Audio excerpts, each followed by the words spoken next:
kita jangan kecewa, jangan putus asa. Bila kita tengok keadaan hari ini, orang dah mula berani menghina dan mencaci maki Islam, dan dia sendiri orang Islam. Kita jangan rasa lemah semangat bila kita tengok semua musuh menyerang umat Islam.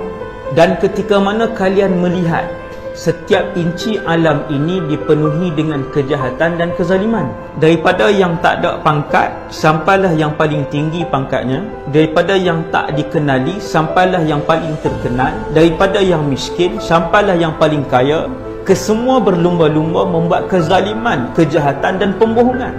Dan kata Rasulullah, ketika itulah kalian akan melihat cucuku, cicit dan keturunanku, kata Rasulullah, beliau akan keluar dan dia akan memenuhkan bumi ini dengan keadilan dan keberkatan. Zaman Al-Imamul Mahdi menjadi khalifah, zaman itu seluruh manusia akan tunduk dengan Islam. Maksudnya harapan itu cerah.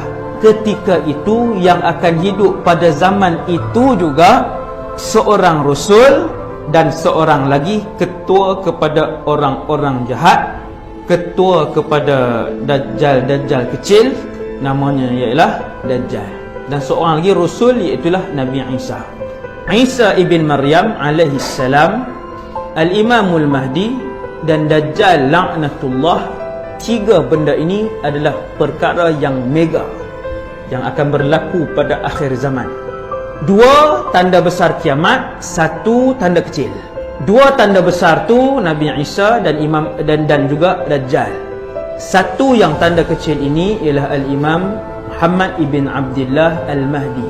Tanda besar kiamat yang nombor satu ialah Dajjal.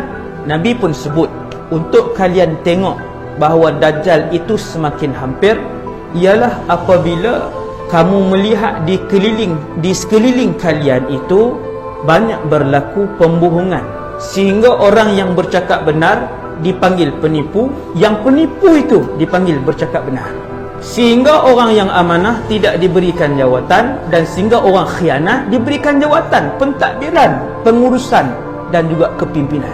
Suasana itu, kata Rasulullah, dekat-dekat dengan kemunculan Dajjal. Kemudian kata Rasulullah sallallahu alaihi wasallam, dekat dengan kemunculan Al-Imamul Mahdi pula ialah kalian akan melihat, tadi saya dah sebut, kezaliman dan kejahatan itu berada di dalam kehidupan masyarakat. Semua nak buat jahat, semua nak fitnah. Seolah-olah pada zaman ini manusia berlumba-lumba untuk berbohong. Keluar satu video, kita pun tak tahu video tu siapa yang terlibat, sah ke tidak, video tu video aib, dedah aurat sebagainya. Dengan mudahnya kita share. 800 orang dapat melakukan 800 dosa besar dalam keadaan dia pun tak tahu apa. Subhanallah. Allah pilih kita untuk dengar kuliah. Allah pilih. Bukan sebab kita rajin, kita bangun awal, bukan sebab kita, tak ada. Allah pilih. Yudhillu man yasha, yahdi man yasha, wa yudhillu man yasha. Aku bagi hidayah ke orang yang aku pilih, dan aku tak bagi hidayah pada orang yang aku tak pilih.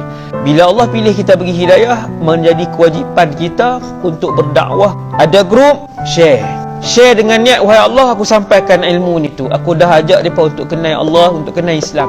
Cukup. Supaya di mahsyar kelak kita tidak disoal, kita tidak dipanggil oleh mereka-mereka ini. Wahai Allah, dulu dia memang dia ni jenis pergi masjid, dia mengaji, tapi dia seorang dia. Dia baik, dia seorang je, wahai Allah. Dia tak pernah tegur, dia tak pernah sampaikan ilmu hak dia duduk pergi mengaji tu. Maka tuan-tuan, ilmu-ilmu agama, ilmu ni, ceramah-ceramah ni, tuan-tuan share supaya terlepas tanggungjawab kita.